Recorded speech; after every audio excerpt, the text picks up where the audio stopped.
non se hu do ta hing lo hing a e sim za lin pakai va choi ing nge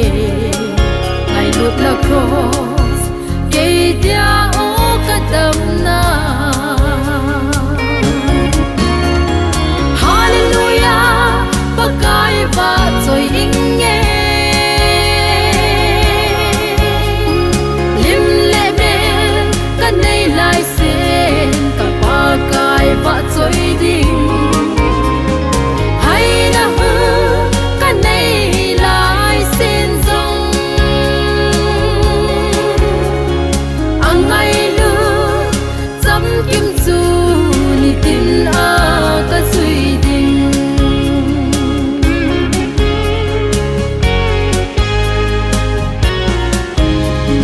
ngai lut na cross ke dia dam na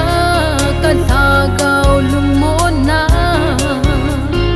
van noi mi ten a pe thei lo tha gao hin na thu chu ta san zalin ka gal do de chung van Jerusalem khut na sa lo ke dia o ka in no hallelujah pakai va choi ing nge lim le me kan nei lai sen ka pakai va choi ding hai na hu kan nei lai sen zong angai lu cham kim chu ni tin a ka sui ding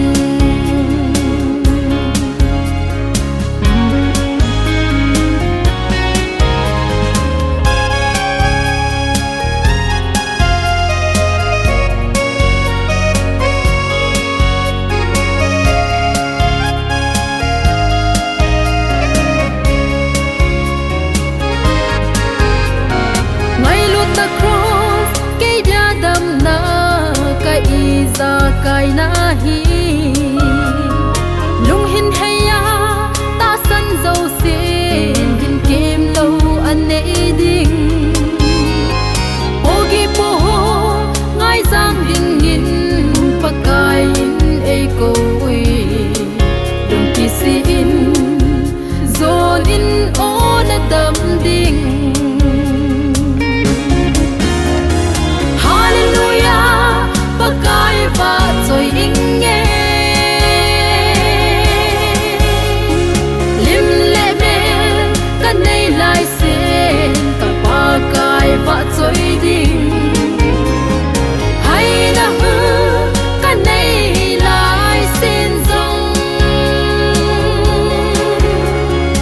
angai lu cham kim chu